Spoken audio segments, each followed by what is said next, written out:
ஜெனரலாவே வந்து பாத்தீங்க அப்படின்னா பொதுவா நம்ம யாரு அப்படின்னு கேட்டோம்னா நம்ம ஃபர்ஸ்ட் சொல்றது நம்மளோட பேரை தான் சொல்லுவோம். ஸோ பேருங்கிறது வந்து ரொம்ப முக்கியமான விஷயம். அதே மாதிரி தான் தமிழ் சினிமாலையும். ஸோ சினிமாங்கிறது ஒரு 3 மணி நேர விஷயமா இருந்தாலும் அதுக்கு முக்கியமானது என்னன்னா அதோட பேரு தான். ஸோ சினிமா வந்து ஒரு டேரக்டர் கதை எழுதும்போது அவருக்கு மைண்ட்ல நிறைய தாட்ஸ் இருக்கும். அதுல வந்து நிறைய பேர் வந்து அவர் சஜஸ்ட் பண்ணிட்டு இருப்பாரு.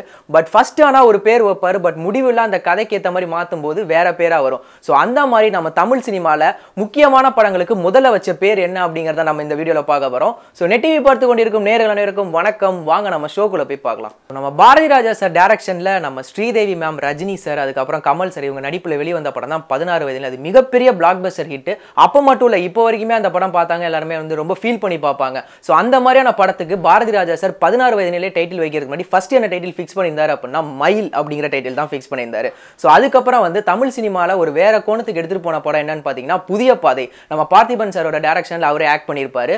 ஸோ இந்த படத்துக்கு பார்த்திபன் சார் ஃபர்ஸ்ட் வச்ச பேர் என்ன அப்படின்னா கேள்விக்குறி அப்படிங்கிற பேர் வச்சிருந்தாரு. மணிரத்னம் சார் வந்து மௌனராகம் அந்த படத்துக்கு வந்து ஃபர்ஸ்ட் ஒரு சூஸ் பண்ண டைட்டில் என்ன அப்படின்னு வந்து பாத்தீங்க அப்படின்னா திவ்யா அப்படிங்கிற டைட்டில் தான் வச்சிருந்தாரு. அண்ட் காலத்தால் அழியாத ஒரு படம் அப்படின்னா நம்ம கமல் சாரோட டைரக்ஷன்ல வந்த படம் தேவர் மகன். ஸோ அவரோட ப்ரொடக்ஷன்ல அவரோட டைரக்ஷன்ல ரொம்ப சூப்பரான படம் அது.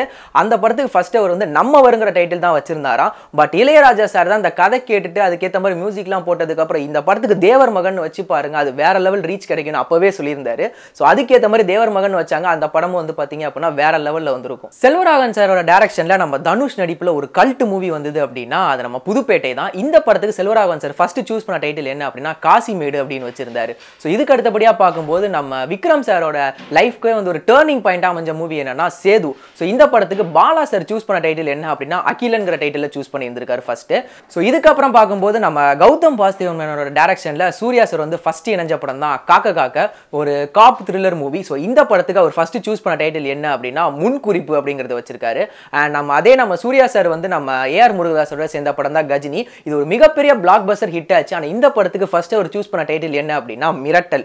ஸோ இது போக நம்ம கமலஹாசன் சார் வந்து அவரோட பல படங்களுக்கு வந்து டைட்டில் வந்து பல டைட்டில் சூஸ் பண்ணியிருந்திருக்காரு. ஸோ அந்த வகையில பார்க்கும்போது அவரோட விருமாண்டி படத்துக்கு வந்து ஃபர்ஸ்ட் சண்டியருங்கிற டைட்டில் வச்சிருந்தாரு. பட் நிறைய ப்ராப்ளம் வந்தனால என்னாச்சுன்னு தெரியல, அந்த படத்துக்கு வந்து விருமாண்டிங்கிற டைட்டில் மாத்திருந்தாரு. ஆனா அந்த சண்டியருங்கிற கேரக்டருக்கு மட்டும் அவர் அந்த நேம் வந்து கொடுத்திருந்தாரு. ஸோ கமல் சார் வந்து பாத்தீங்கன்னா 90ஸ்ல வந்து கலைஞன் ஒரு படம் பண்ணியிருந்தாரு. ஸோ அந்த படத்துக்கு ஒரு ஃபர்ஸ்ட் சூஸ் பண்ண டைட்டில் என்ன அப்படின்னா இந்திரஜித்னு ஒரு டைட்டில் வச்சிருந்தாரு. இது போக வந்து நம்ம தமிழ் சினிமால பார்க்கும்போது நம்ம ஜெயம் ரவி நடிச்ச சம்திங் சம்திங்கிற படம் வந்து டாக்ஸ் ப்ராப்ளம்னால அது உனக்கும் எனக்கும் சொல்லி சேஞ்ச் பண்ணியிருந்தாங்க. அண்ட் நம்ம வெற்றிமாறன் டைரக்ஷன்ல தனுஷ் சார் நடிச்ச படம் தான் பொல்லாதவன். இந்த படத்துக்கு ஃபர்ஸ்ட் வந்து இரும்பு குதிரை அப்படிங்கிற டைட்டில் வச்சிருந்தாங்க. பட் அதுக்கப்புறம் என்னாச்சுன்னு தெரியல, பொல்லாதவன் அப்படிங்கிறத மாத்திட்டாங்க. ஸோ இவரை சூஸ் பண்ண டைட்டில்ஸ் எல்லாமே ரொம்ப வித்தியாசமா தான் இருக்கும் வெற்றிமாறன் அவரோட டைட்டில்ஸ் எல்லாமே. ஸோ அடுத்த பாணியில நம்ம பார்க்கும்போது நம்ம எஸ்ஜே சூர்யா. ஸோ இவரோட டைரக்ஷன்ல வெளிவந்த படங்கள் அன்பே ஆறுயிரே இருக்கட்டும், கல்வனின் காதலி, இது எல்லாத்துக்குமே வந்து வேற வேற டைட்டில் தான் வச்சிருந்தாரு. ஃபர்ஸ்ட் அன்பே ஆறுயிரேக்கு வந்து பிஎஃப் அப்படின்னு வச்சிருந்தாரு. பிஎஃப் அப்படின்னா பெஸ்ட் ஃப்ரெண்ட் அப்படிங்கிற மாதிரி வச்சிருந்தாரு.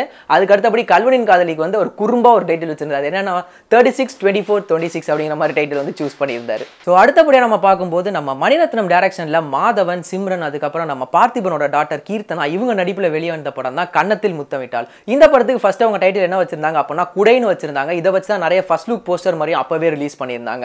ஸோ இதுக்கு அடுத்தபடியா பார்க்கும்போது நம்ம அஜித் சார் வந்து 3 பரிமாணத்தில் நடிச்ச படம் வந்து வரலாறு. ஸோ இந்த படத்துக்கு ஃபர்ஸ்ட் கே.எஸ். ரவிக்குமார் சார் எழுதின கதை எழுதும்போது வச்ச டைட்டில் என்ன அப்படின்னா காட்ஃபாதர் அப்படின்னு வச்சிருந்திருக்காரு. அதுக்கப்புறம் நம்ம சுந்தர்சி சார் வந்து ஆக்ஷன், அதாவது ஃபுல்லா ஆக்டர் ஆனதுக்கு அப்புறம் திருப்பி வந்து டைரக்ஷன் சைடு திரும்பும்போது அவருக்கு ஒரு நல்ல படமா அமைஞ்ச படம் தான் கலகலப்பு. பட் அந்த கதைக்கு வந்து மசாலா கேஃபே அப்படிங்கறத வச்சிருந்தாரு. பட் ஆனா டாக்ஸ் ப்ராப்ளத்தினால அது கலகலப்பு அப்படின்னு சொல்லிட்டு அவரும் மாத்திட்டாரு. நம்ம விக்ரம் சார் வந்து சரணோட டைரக்ஷன்ல ஒரு மிகப்பெரிய ஹிட் கொடுத்தாரு. அதாவது வந்து ஜெமினி படம். இந்த படத்துக்கு ஃபர்ஸ்ட் அவங்க சூஸ் பண்ண டைட்டில் என்ன அப்படின்னா ஏறுமுகம்னு வச்சிருந்தாங்க. அண்ட் நம்ம சங்கர் சாரோட டைரக்ஷன்ல பிரம்மாண்டமா இயக்குன படம் தான் வந்து எந்திரன். இந்த படத்துக்கு நம்ம சங்கர் சார் ஃபர்ஸ்ட் சூஸ் பண்ண டைட்டில் என்ன அப்படின்னா ரோபோ. ஸோ நம்ம தமிழ் சினிமாவை பொறுத்தவரை டேரக்டர்ஸ் வந்து ஒவ்வொரு கதை எழுதும்போது அந்த கதைக்கு அவங்க வைக்கிற டைட்டில் வேற, பட் ஆனால் ஃபைனலைஸா வரது வேற, நினைக்கிறது வேற, நடக்கிறது வேறங்கிற மாதிரி தான் இதுலயும் நடந்துகிட்டு இருக்கு. பட் ஆனால் இப்போ உள்ள டேரக்டர்ஸ் எல்லாமே என்ன சொல்றாங்க அப்படின்னா டைட்டில் பஞ்சமா இருக்குன்னு சொல்றாங்க.